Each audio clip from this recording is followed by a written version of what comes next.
Uh, I'd like to pick up where we left off.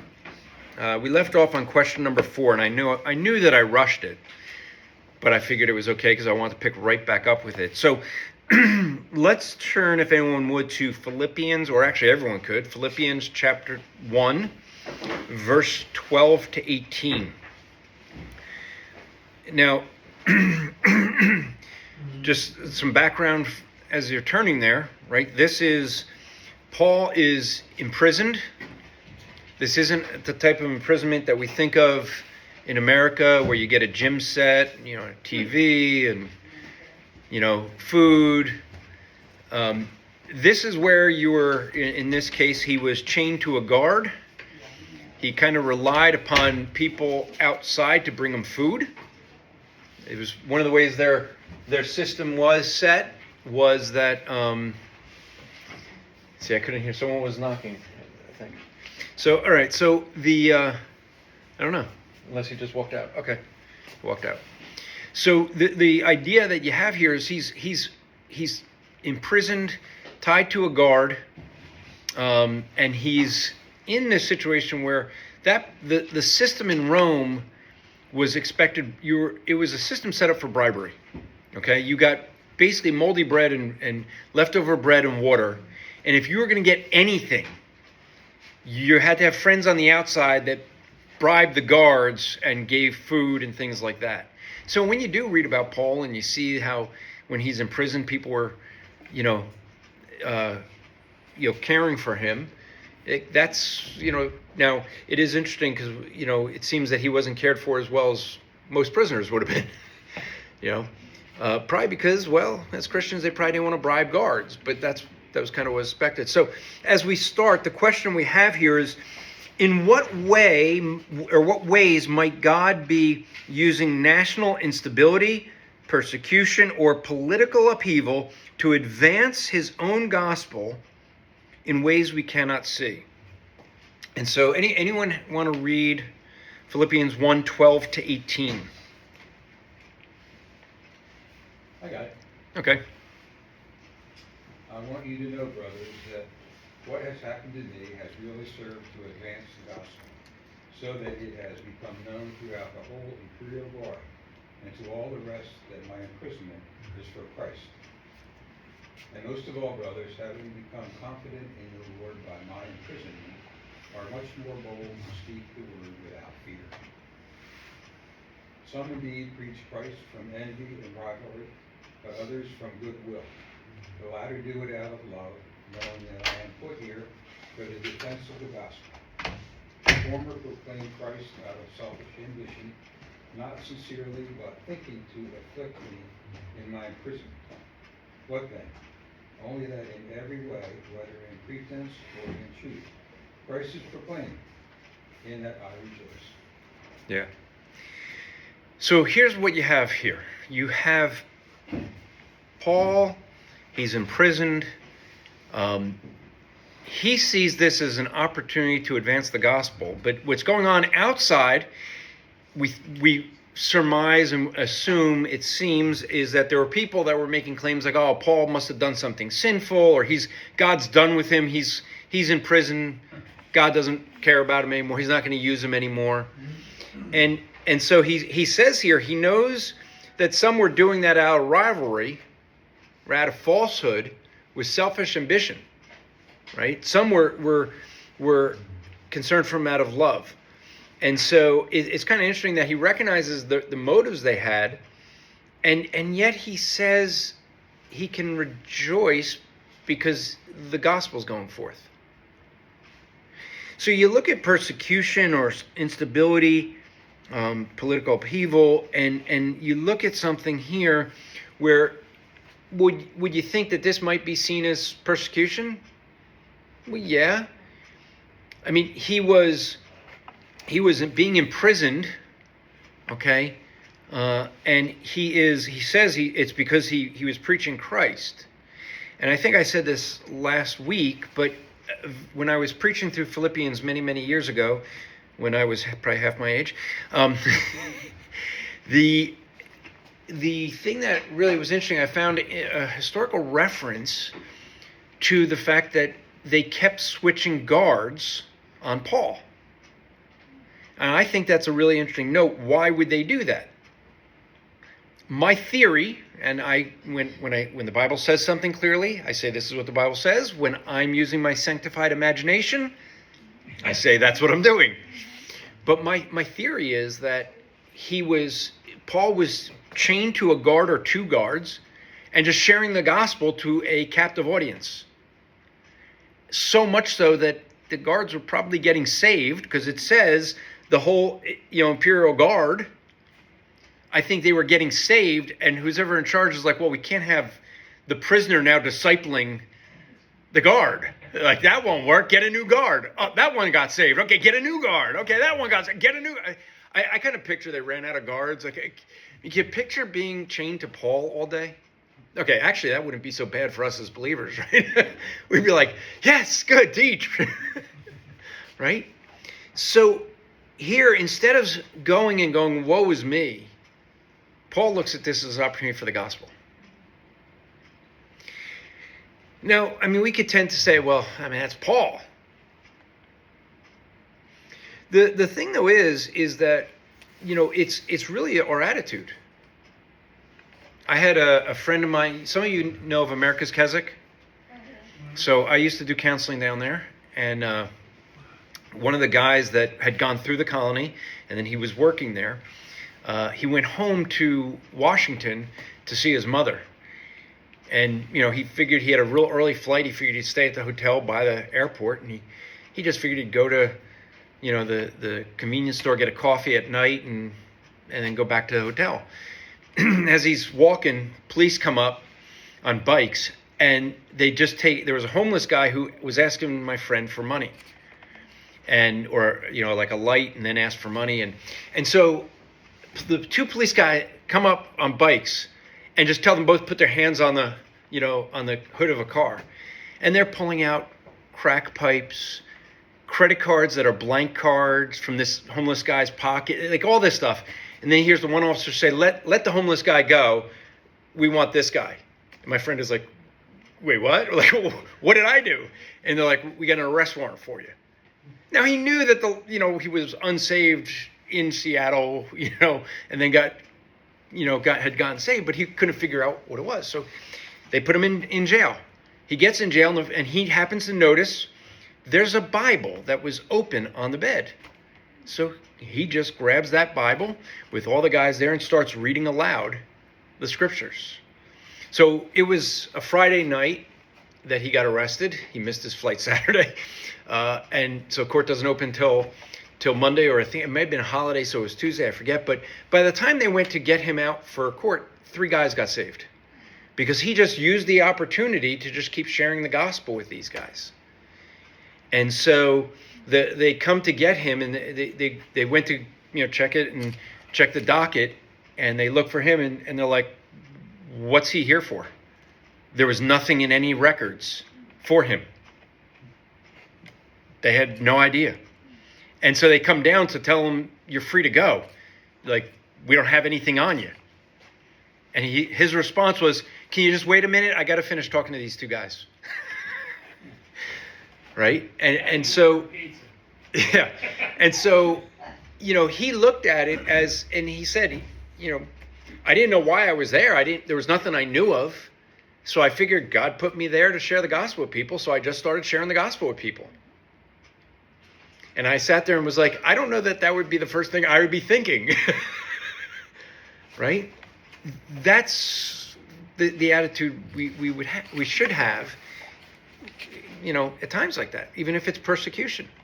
I mean, you could picture that. Could you picture police arresting you and being like, woe is me, why is this happening to me? I want to get on my flight and go home. So what we see is Paul had a very different mindset. So when they start persecuting Christians, he's not crying, woe is me. He's saying, how's the gospel going to be advanced? Very different. And I think that by doing that, when we keep an eternal mindset, we're not worried and thinking about, worrying so much over the things of this earth. Right? All right, so let's look at number 5. When you hear of persecution against Christians in hostile nations, does it drive you to prayerful dependence on God's rule, or does it tempt you to question his goodness or power? And then follow up with that is, how did this chapter correct or reorient your response? There was one paragraph in the book where it talked about how we knows God's wisdom, that we think from a temporal perspective and he works from an eternal perspective. Yeah. So what we see and don't comprehend and believe that it's wrong and don't understand why God is allowing it, we have to think about that. God's eternal and we're temporal. Mhm. There's a thing. We just don't know it, and we're not meant to know. Yeah. The book on page 83. Page 83? Page 83. 82? Second paragraph, third paragraph down. As we look to the condition of the world today so utterly hostile to the gospel, we must also look at the sovereignty of God and his promises. He has promised to redeem people from every nation, and he has commanded us to make disciples of all nations. We must then trust God by praying. Yeah. When I read the accounts of, conditions that Christians live under in hostile nations, it makes me grateful living in this nation that Yeah. we can worship God in, relative safety. But I also know that the world isn't moving in that direction. The world is moving towards a much more hostile position towards the gospel, and I'm trying to mentally prepare myself for that day, which I think is not all that far in the future. Hence the reason that Pastor Dan is preaching through 1 Peter, because that's what 1 Peter is about. A bunch of people who have left everything they knew because of persecution and starting to question things, and Peter is writing to them to encourage them even in times of persecution. I think too, it's important to remember that God allows everyone to act contrary to his revealed will, but not to his sovereign will. Yeah. There's a tremendous difference there. Yeah, now you're bringing in the book that we're doing on Saturday, huh? They definitely tie Yeah, together. yeah, there's a lot of overlap in them. Sorry, ladies. Definitely tie together. I mean, ladies, you could get the book that we're doing and read it if you want. It's called How Long, O Lord, from D.A. Carson. And so, yeah, but yeah, there is a lot of overlap. It is recognizing God's sovereignty, that He is. I like how R.C. Sproul would say it. There's not a single atom outside of His control, and yet we make decisions, right? So it's not that He's forcing things, right? There was something else that stood out for me. That was, let me just read it, page 75. Historically, Page God- 75? Yeah. Historically, God has not spared the righteous when he judges a nation, though he is well able to do so if he chooses. These apparently foolish decisions are allowed to run their course, and believers are caught up in the disastrous consequences of those decisions. And we must still trust God in those difficult times. We must believe both that God is sovereignly in control of those events, and that the care and welfare of his children in those events has not been forgotten. Yeah. So that's a hard pill to swallow. You know? Yeah, I mean, you mentioned Joe, about just being thankful that we don't go through that. how many of you here, and this I'm going to have you raise your hands, how many of you here have a Bible at home that contains all 66 books? Yeah, like every hand should go up. That's gotta be a trick question. No, it's not a trick question. But do you know how many countries that's not the case? There was a pastor, a guy who got arrested. He was in North Korea. He only had one snippet of a Bible that he was able to sneak in at a First Kings. And when he ended up getting out and going and escaping to South Korea, he preached out of First Kings. Every message, everything was out of First Kings, because that's all the Bible he had. He had it memorized. He found different ways to apply that, because that was God's word. That's all he had. You know, some of us have a lot of different copies of God's word. I have lots of translations. In fact, I had a friend that came to the house once, and he looked at all my Bibles. I had 3 shelves of Bibles, and he's like, "Man, with all these Bibles, you should be the holiest man I know." And Yim turned and said, "Only if he reads them." She has a good point, right? So, I mean, we should be grateful that we do live in this country where we have not only Bibles, but we have like the book that we're going through here and looking at. We have all this from other people. I mentioned last week about in China, where the lifespan of a pastor is about 2 years before he's hauled off into either a work camp or killed. And whoever knows the Bible the best becomes the pastor. They don't have seminary training.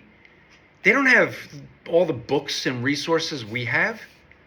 I mean, on this device, well, in fact, my phone's recording. On my phone, I have 60,000 Christian books in my Logos library. That's what's in my laptop. Anywhere I go, I have 60,000 books. That's crazy. I think we need to remember too that to whom much is given, much will be required. Oh, I don't like that now. I know. Suddenly, I don't want a lot. Yeah, right. But you know, we gotta think about the fact of, like, when we hear about what's going on in Nigeria, where the Muslims are killing Christians. You know, does it cause us to pray for them, or does it cause us indignation? I mean, I say that honestly because, you know, there's some people who, when they hear about this, they get angry, but they don't pray, right? So getting angry over it may be okay if it leads us to prayer, and, you know, but if we're just getting angry and wanting to, you know, throw out the Muslims or kill Muslims, that wouldn't be good. But I sometimes hear Christians say that. Muslims that are doing that think that they're serving God. Mm-hmm.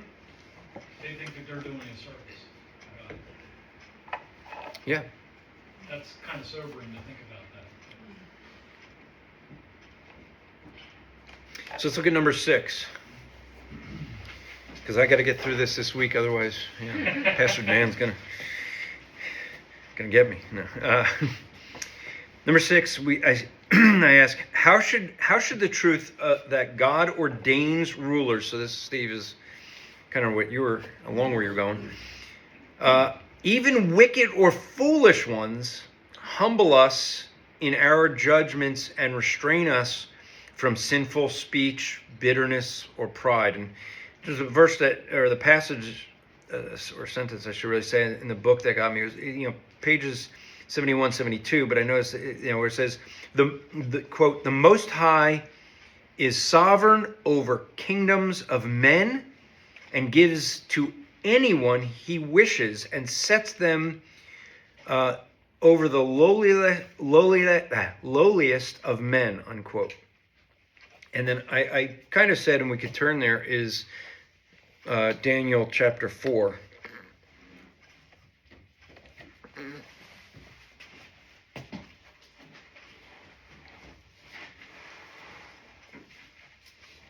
And when you look at Daniel 4:17, and I'll read 32, he says here, "The sentence is by the decree of the watchers, and the decision by the word of the holy ones, and the end that the living may know that the Most High rules the kingdom of men and gives it to whom he will, and sets over it the lowliness of men. And that's where verse, what was it? The verse 32 is the other verse. Sorry. 32 says, "And you shall be driven from among the men, and your dwelling shall be with the wild beasts, and you shall be made to eat like grass as an ox. 7 years of time will pass over until you know that the Most High rules the kingdom of men and gives it to whom he will." So as we look at this passage in Daniel, with the quote here, we see that, this is Nebuchadnezzar. For those who either don't remember the story or don't know the story, Nebuchadnezzar was the king of Babylon. Daniel was serving underneath him. And Nebuchadnezzar basically, and Daniel predicted this, that he would kind of lose his mind for a couple of years, 7 in fact, and that's exactly what ended up happening. As soon as Nebuchadnezzar looks out with pride and says, "Oh, look at the great kingdom I have," and God basically took his sanity and had him running around like a wild beast for 7 years. And as he was doing that, it was until he came to his senses was when he recognized that it was God who allowed him to be in that position. Even while he was running around like an animal, he was still the king. Right? Again, my sanctified imagination, I think Daniel was second I think Daniel was running the kingdom in Nebuchadnezzar's name. Because, unbelievers would probably just be like, "Hey, this guy's nuts. Let's just take the kingdom." Right? Where's the king? Yeah. On a leave of absence. Yeah, well, that happened a couple years ago. We had a president that was, locked away in a home, and they'd only bring him out for special occasions. His wife. To meet the Easter Bunny. Yeah, to meet the Easter Bunny. They put a pen in his hand. And he would shake random people's hands that don't exist, but he was the pinnacle of health. Pinnacle. Yeah. And they say that Donald Trump is like losing his they want to use the 25th Amendment on him because he went to bed early after getting up at he starts at 5 and goes till 11, and it was like he turned in early at 10 and they were like, "He's getting sick." Okay, but look at this and see. Here you have Nebuchadnezzar, who at that time, this was in this region the biggest empire. They had conquered a lot. He's over it. But was he really running things ultimately? No. God literally made a fool of him until he would recognize that God was the one who puts kings in place. So when we think about that, the question is, how should the truth that God ordains rulers, even wicked or foolish ones, humble us in our judgments and restrain us from sinful speech, bitterness, or pride? And what I think of with that is, when we think about a government where we have foolish rulers or wicked rulers, and we see them doing things that we think are evil, can we be embittered to them? Can we start using our speech in a way that we shouldn't? Can we start to be prideful and think we know better than them? Right? Yeah. It's one of the things, I think Yim's probably heard me say this, but when it comes to when people start making assumptions about what is known, whether it's a war or things like that, and you see the media, they're always like, well, this is what we know, right? It's like, no, you don't, because when we're dealing with, like, okay, so let's take, for example, since Barack Obama claims this now, that there are aliens out there, right? He claims it's classified. Well, are there aliens? We don't know. Why? Who here has seen classified information before? Oh, I'm the only one. Okay, so, right? So you know, like, there's things that people don't know. So we always have to be careful when leaders do things because, I always kind of find it funny when like the media comes up to a president, are you going to attack Iran? Yeah, I mean, Trump at least is like, he's like, I wouldn't tell you that. Like, even if we were, we wouldn't tell you, like, right? So we always have to, it's hard sometimes, but we want to assume the best until evidence comes out otherwise, right? But how much of that could we start getting into gossiping about government or leaders and what they're doing? It's like, it was interesting. My son came and visited us. He's talking to his girlfriend on the phone, and so girlfriend and sister, and the girlfriend and sister are talking about how they know that Trump is involved with Epstein, with these girls and stuff. And I was like, how do you know that? Everyone knows that. But how do you know that? You don't know that because you don't have the information. All the information we have says the opposite so far. Now, could there be more? There could be, but everything we know so far, it's like, oh, but people called the police and said that if I call the police on you and say you killed me, does that mean you killed me? No, there's crazy people that call the police all the time and make all kinds of claims, especially against famous people, right? So we got to be careful with some of that, right? So, and any other thoughts with that? As far as how it should handle us,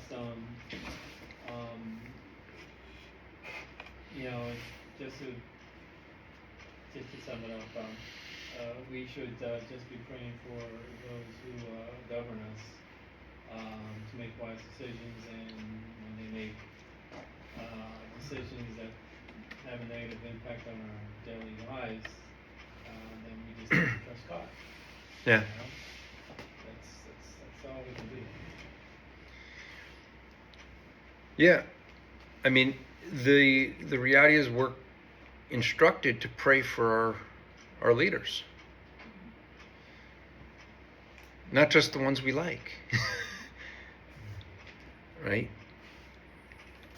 It's one of the things you see with Pastor Dan. I mean, it's every week he doesn't neglect praying for our leaders as a church. I watch him do that and realize, I don't know that I do that so often in my own private prayer, let alone, I don't recall many times that I did it when I was a pastor and doing the pastoral prayer, but he does it like almost every week, right? And it's a commendable thing and things that, at least I learned from. Let's look at number 7. How does the biblical teaching that God sometimes causes rulers to make foolish decisions challenge the modern assumptions of human wisdom, expertise, and progress? Yeah, that is kind of funny. That is kind of funny. Yeah. I mean, who knows better? God or name your favorite president? Right? I mean, God could take their foolish decisions and turn them for good. Right? Now, it doesn't mean he's going to. Right? I mean, there are Christians that are being killed in Nigeria. Why is God allowing that to happen? I don't know yet. Maybe I will on the other side of heaven. But I do know that God knows. And I do know that it's for his plan. right? It says that he'll work all things out, not for us, what we think is good. He'll work all things out for his will, for his glory. And sometimes his glory is seen in people who stand up for truth in darkness. Right? Listening to, we just had the State of the Union, everyone's talking about, Trump referring to Charlie Kirk as a martyr. And you look at that and go, people ask, well, why this guy who's so young, why did God, allow him to be assassinated that way? Don't know yet. But I do know many people who got saved because that happened. And I know that it's interesting that a lot of people started watching his videos now and realizing, like even myself as someone who didn't really follow him because I just thought he was kind of in the political realm. And now as I listen to a lot more of his videos, I go, oh no, wait. He was sharing the gospel. He was using biblical principles over and over. His underlying foundation was the Bible. And I think he was a presuppositionalist, even though he was being trained by Frank. Frank Turek's not a presuppositionalist. His wife has a commercial now promoting his last book. His religious and content. Oh, the book that was finished just before he died was on the Sabbath, on having a day where he shut no phone, no anything. So there's some good thinking on it anyway. Mm-hmm. I myself, watched these videos, and I found them very good to watch. Yeah, we have someone in this church that got saved because of Charlie Kirk's death. I don't know if you know that, but we do. So he had listened to Charlie for years, heard the gospel over and over and over. And when he was shot, he believes that's when he actually got saved. That's when he repented. And he didn't want to come to church on Sunday because he didn't want to come just right after, so he called Pastor up on Monday. And Pastor got to sit down with him and he's not sure if he got saved that night when Charlie Kirk died or Monday with Pastor when he prayed, but so even when people make foolish decisions, as leaders, we can sit and complain about it. We can, we could do like we saw some people doing last night at the speech, right? Yelling and screaming and holding up signs that backfire, because no one could read it. But you think about that. The Democrats that were standing up and technically sitting down when Trump was speaking, they think they're doing a good thing. And this is the thing we have to consider is like when it comes in the political realm. I remember when Clinton became president, and I forget the news anchor. She was like, "Those are our planes now. Those are our missiles. They always were. You're American." That's what I remember that and vividly thinking like, who do you think they were before? But it shows how divided people are. That it's like, well, when the person I don't agree with is the president, then the country is a tyranny and everything. And then when it's someone I agree with, everything's good.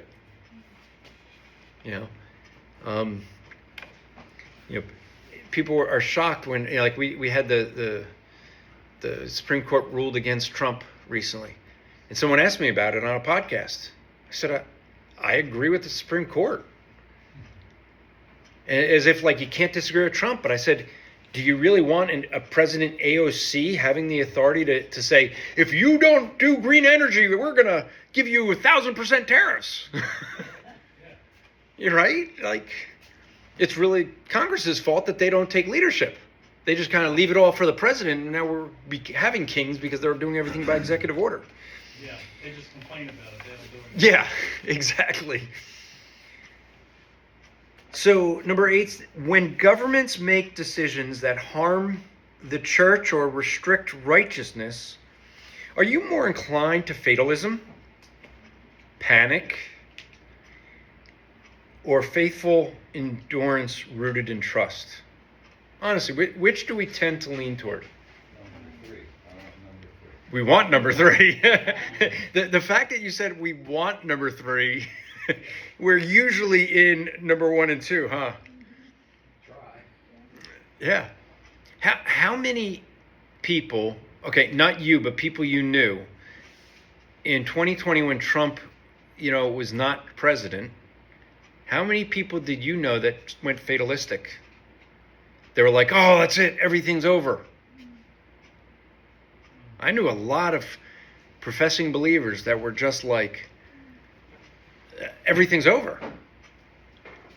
Right? Some panicked. Now, for good reason. I mean, yes, I did have, like 2 years worth of food storage, but, but that's just history. I do it for, I realize historically we're in trouble one way or another, but, there's people that were really panicking. I mean, I know people that moved, when we used to spend our summers up in Idaho. There's a lot of people I know that moved to Idaho to get off the grid. They want lots of land and they want to use, solar and wind for electricity, and they want to be off the grid. And that's a kind of a panic versus saying, okay, well, we're not going to be, we're not going to leave the world and not have an influence in it, right? So are we going to trust God? And it sounds easy, right? I mean, you say, yeah, just number 3. It sounds good. I want that. How easy is that, though? It's, depending on what's happening in life, it can be difficult. It could be hard. I went through a lot of heartache. I had 2 events happening at the same time, which, a couple of years ago, eventually at the year. One event I can say is I was promoted and a new boss, and that boss is horrible, the worst micromanager ever. And I was one who always stood my ground. I just accept what they would say. If I felt differently, I would say. So we were always arguing, and people would hear us arguing in the cubicles from the office. And the arguments would continue when I wasn't at home, teleworking, and it was just never ending, and it was really getting to me. I hadn't come against with the other guy.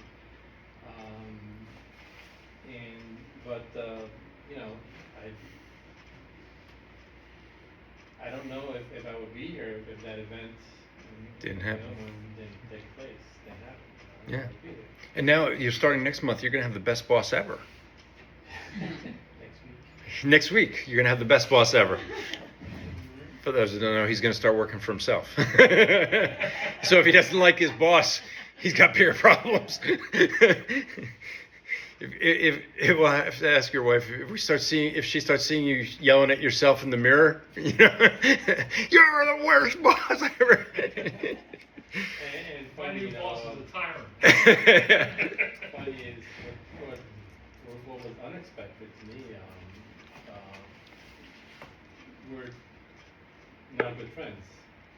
We were good friends. Good business relationship before I was promoted. She was the worst person in the world to me when I was promoted. But then, as the months passed, when I left that position that I was promoted to and took on another position, my relationship with her slowly improved. Not for things that she did, Yeah. Me, over time, I just let that go, and you know, I still send them Christmas cards, you know. And, you know, we were at, my retirement party, a couple weeks ago, and, I was happy to see her there, so, and I told them, you know, we gotta do the photo before I leave, you know? We're gonna take a photo at that lunch. So yeah, you know, we're fine now. Yeah. You know, it's, I didn't expect that to happen. Well, it's an important thing that you said is a lot of the times it's ourselves that is the issue.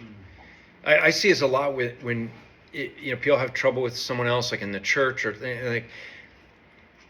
I'll ask people, have you prayed, you know, for that person, not against the person that you're having an issue with? Pray for them.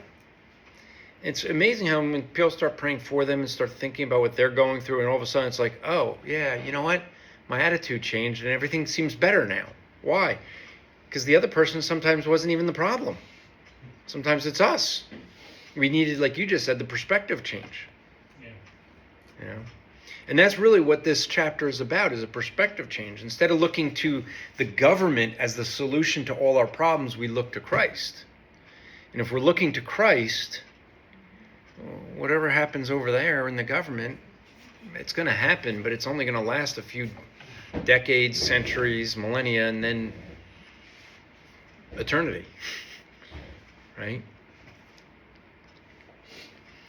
All right, let's look at number 9 here. We say, how should the knowledge that God uses even ungodly nations as instruments of his will affect our nationalism, patriotism, and assumptions that God is always on our side?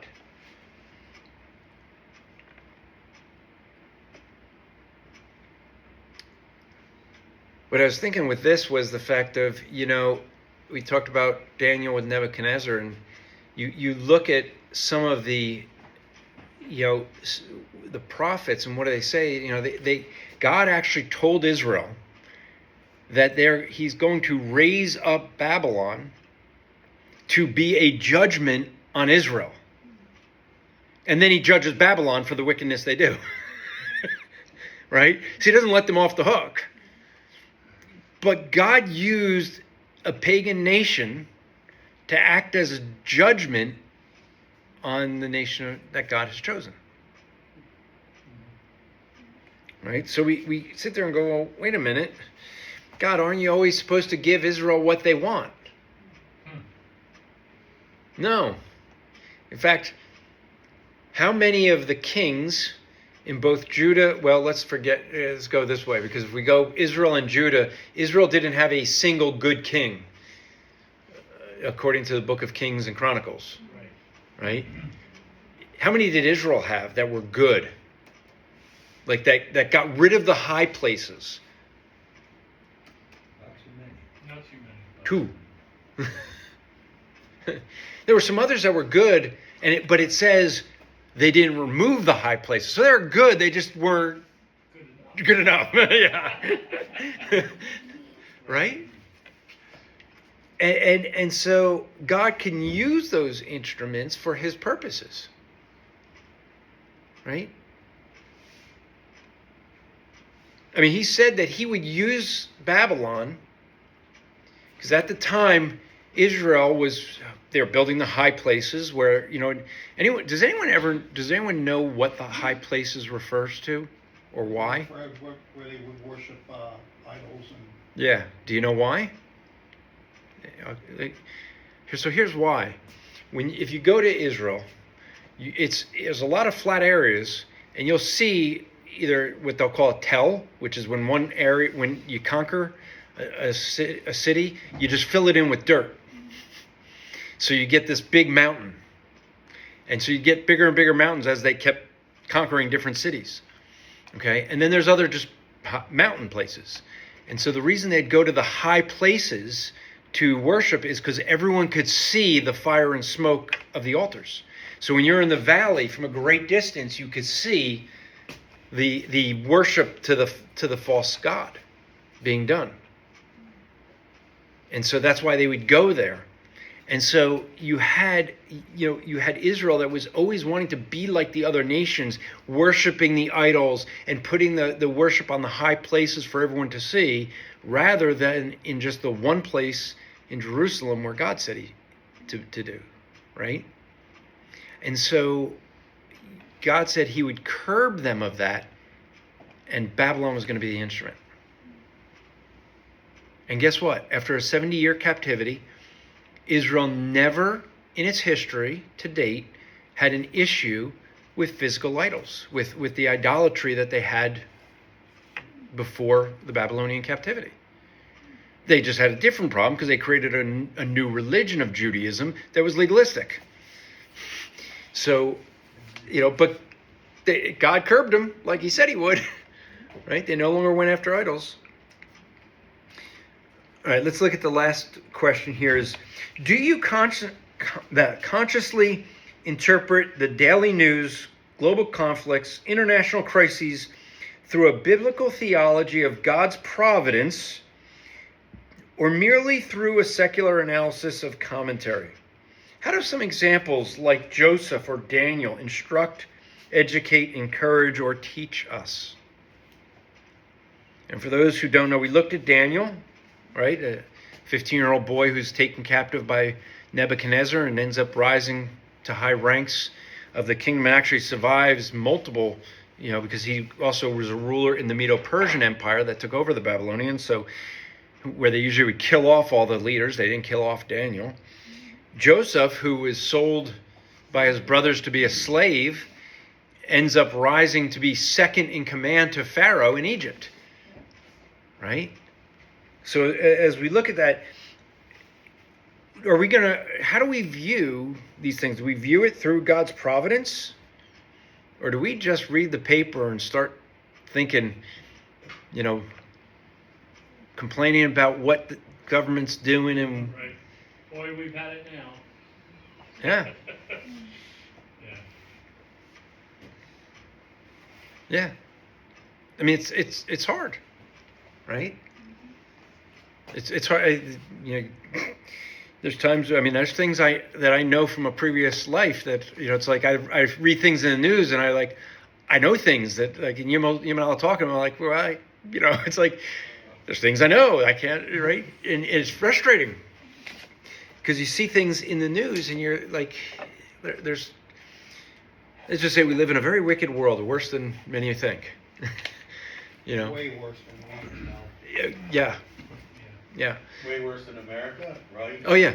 Oh, yeah. America is there's a lot that goes on that is like In America? Or? in America. Yeah. Yeah. The mainstream media only tends to tell half the story, too. Well, because they don't know. Yeah.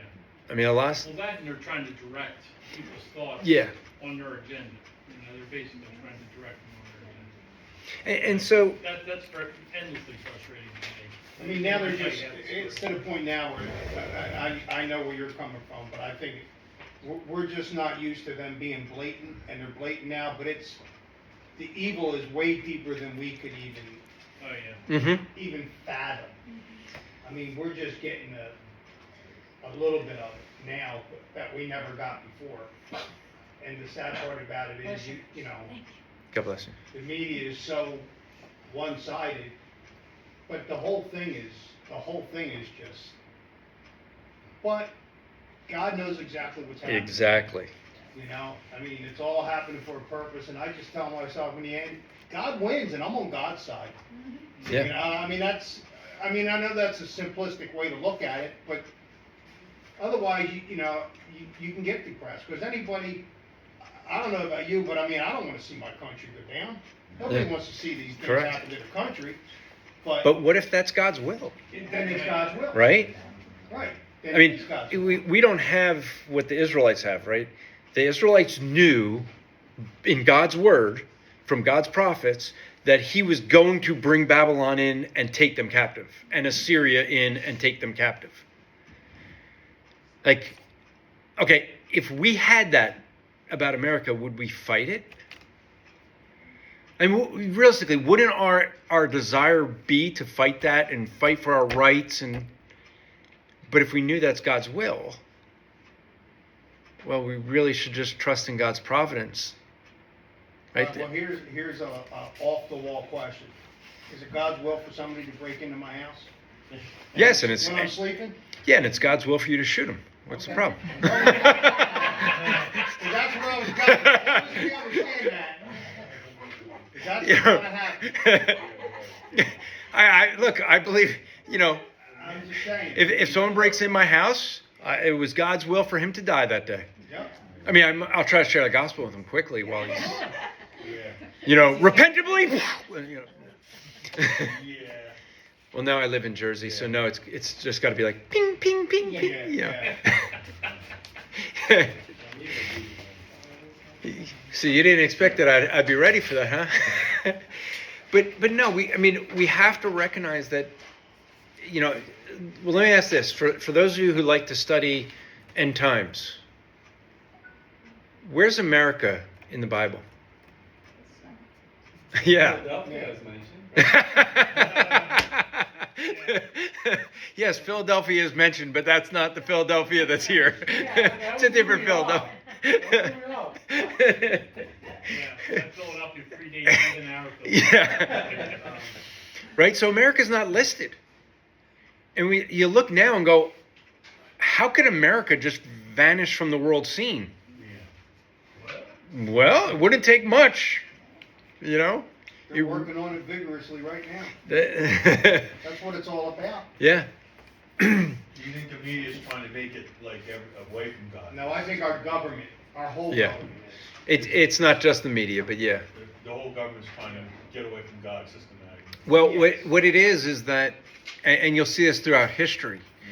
Yeah. Even a guy like Hitler who used Christianity, it was very different Christianity than the biblical Christianity. Yeah. And what he needed to do was to get rid of biblical Christianity, because if you're going to replace a system with falsehood, Yeah. you have to get rid of truth. Right. And that's why you see a push for what they call postmodernism, where you can have your truth and I can have my truth, for everything is subjective. Uh-huh. Because if you can if you can remove absolute universal truth, then you can slip anything else in. And by doing that, that's how we've gotten to where we've gotten, why, just as you think about it, why in the world would people want to be pushing that boys can be girls and girls can be boys? I mean, this is so simplistic, right? Why are they pushing it? Because if they can convince a generation that boys can be girls and girls can be boys, they can convince them of anything, Yes. right? Yeah. So now wrong could be right and right could be wrong, Yeah. and you can trust that they're the ones that know what's best. Yeah. I mean, wasn't that one of the signs of the end times when the disciples asked Jesus, he said, it will come a point in time when they will not be able to discern for themselves the difference between right and wrong. Yeah.